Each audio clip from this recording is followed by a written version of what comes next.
رزق کا خوف ہوتا ہے، نہ جان کا خوف ہوتا ہے، نہ عزت کا خوف ہوتا ہے. وہ صرف اللہ کے بندے ہو کے، جب اللہ صمد ہے، اللہ بے نیاز ہے، تو یہ اللہ کے بندے بھی اللہ کے بندے ہوتے ہیں. تو یہ جو ایٹریبیوٹ ہوتا ہے ایک بندے مومن کا، یہ کانفیڈنس اس کا، یعنی ہم پیار سے کہیں گے اس کا پازیٹیولی، یہ اس کی ایروگنس کہ میں اللہ کا بندہ ہوں.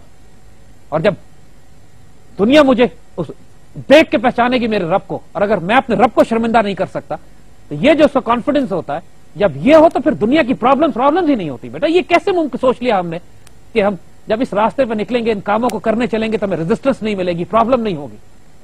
وہ شیطان ابلیس جو اللہ کی عزت کی قسم کھا چکا ہے کہ فبے عزت ہے، یا اللہ تیری عزت کی قسم میں چھوڑوں گا نہیں انہیں.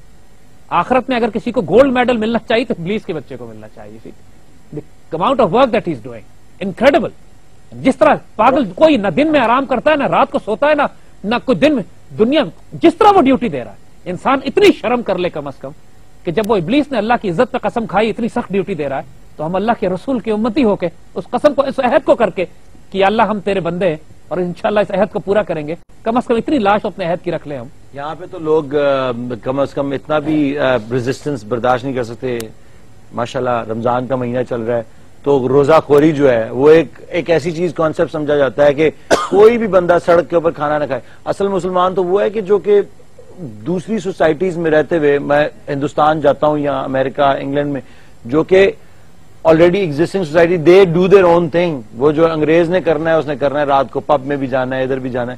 لیکن جو مسلمان ہیں وہاں کے، جب وہ روزہ رکھتے ہیں تو ان کے لیے زیادہ مشکلات ہیں، کیونکہ انہوں نے اب اس طرح کی 10,000 چیزیں اور ہیں جن سے اپنی جان چھڑوانی ہے.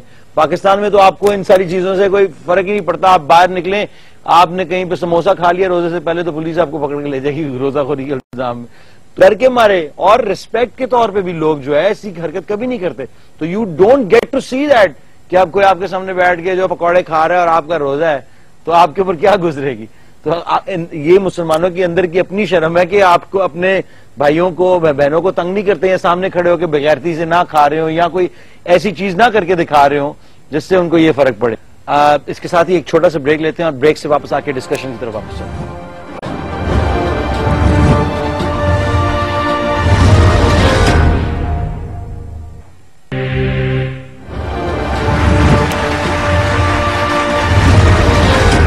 السلام علیکم، ویلکم بیک ٹو اقبال کا پاکستان. ہم نیکسٹ کوشچن کی طرف چل رہے ہیں. جی سر، آپ سوال پوچھ رہے تھے. جی thank you very much for your talk so far. ابھی آپ نے پہلے اسپین کے بارے میں بات کی تھی اور آپ نے بتایا تھا کہ اس کی فال کی وجہ سے یہ مسلمان ملکوں میں، مسلمان امپائر میں یہ ڈکلائن آیا تھا.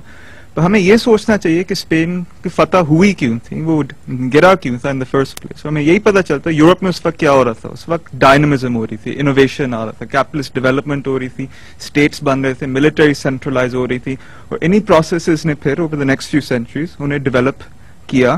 اور یہ روحانی ڈیولپمنٹ نہیں تھی، یہ اکنامک ڈیولپمنٹ تھی، یہ انویسٹمنٹ کی سٹوری ہے، یہ ملٹری کمپٹیشن کی سٹوری ہے.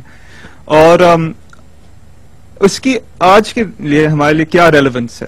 آج ہم دیکھتے ہیں ہمارے اتنے مسئلے ہیں، جاگیرداری، سرمایہ کاری، imperialism, in employment, so on and so forth, اتنے زیادہ مسئلے ہیں.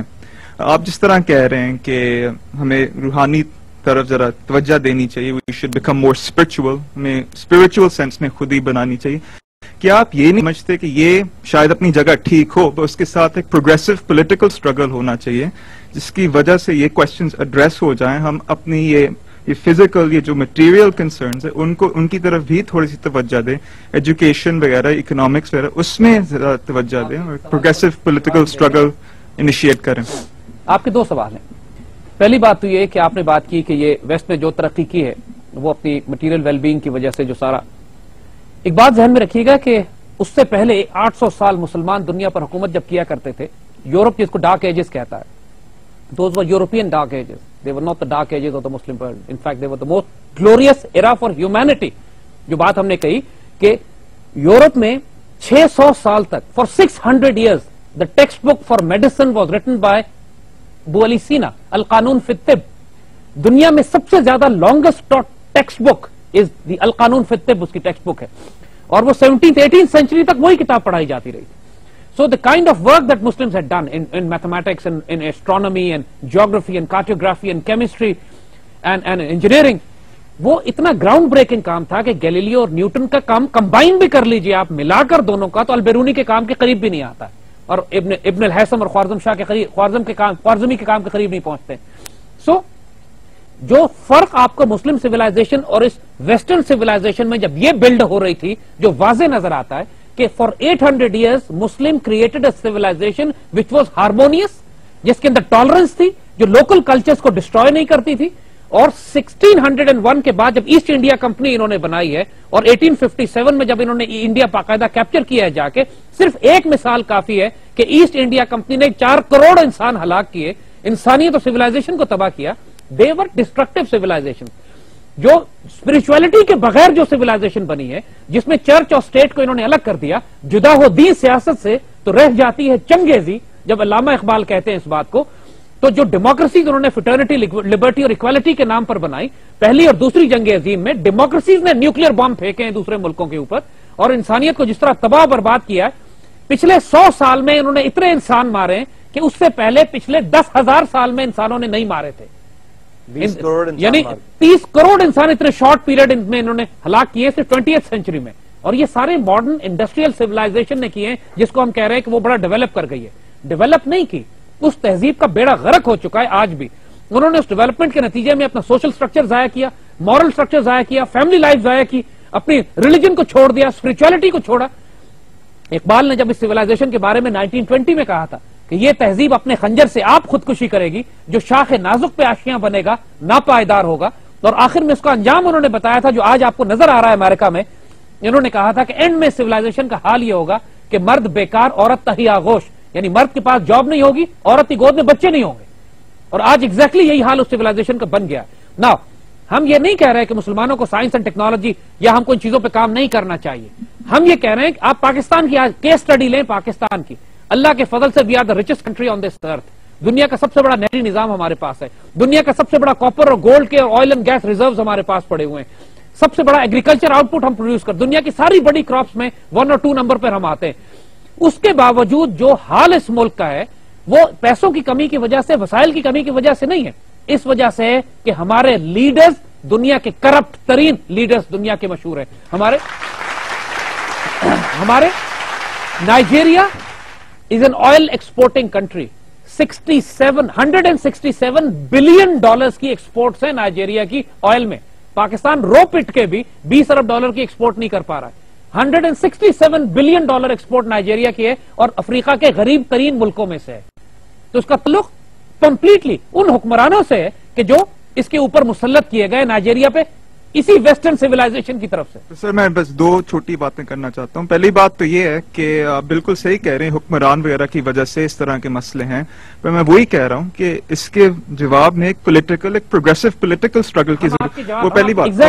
اور ایک اور چھوٹی سی بات پلیز, کہ اقبال سے پہلے مارکس نے خود کہا تھا کہ ویسٹرن ایڈوانس کیپٹلسٹ سویلائزیشن اپنے کانٹرڈکشنز کے تحت ہی گرے گی. تو صرف ایک ہی اسلام کا ہی آلٹرنیٹو ہے یا اور بھی پروگریسو پولیٹیکل آلٹرنیٹوز موجود ہیں؟ پہلے ہم پاکستان پہ آتے. پاکستان کے کانسٹیٹیوشن کی اگر ہم بات کریں نا, وی ٹوٹلی ایگری کہ we should go by the constitution, ٹھیک ہو گیا, لیکن یار کم از کم منافق تو نہیں ہونا اس کانسٹیٹیوشن کو اپلائی کرنے میں. یہی کانسٹیٹیوشن آپ کا کہتا ہے آرٹیکل 63 اور 64 کہ پاکستان کی پارلیمنٹ میں کوئی چور, فراڈیا, دھوکے باز, قرضے معاف کرانے والا, زانی, برائی, بدکار, شرابی جا ہی نہیں سکتا. یہی کانسٹیٹیوشن کہتا ہے. when you fight for such a progressive system, I mean, جو آپ کو یہاں پہ ہم بھی یہی باتیں ساتھ سوچتے ہوئے جوان ہوئے ہیں, لیکن مین چیز یہی ہے کہ جو جس چیز کو آپ پروگریشن کہہ رہے ہیں, it's basically regressing for humanity itself. جو progression which is sold to you in such a hardcore, like hard candy in a like a sugar coated way, is basically جو کہ انسانیت کو تباہ کرنے میں اس کا کام ہے. اگر آپ پروگریشن اس کو کہتے ہیں کہ let's put all the milk جو گوالوں سے آتا ہے دودھ, اس کو ڈبوں میں ڈال دیں, ٹیٹرا پیک میں ڈال کے یہ کر دیں, وہ کر دیں, جنوس یہ کر دیں, وہ فلانی, اور let's do this with any other food material or any other material. That, do you know that progressive material that has been used, is it harmful for human beings? Is it being sold to us without questioning those? So the progress must be questioned. And جو آپ کو Islamic models کے بارے میں بتا رہے, جو Islamic ideology اور اسلامک جو سویلائزیشنز ہیں, these were progressive in real true sense of the word, because what they actually fulfilled was human needs, not the profiteering corporation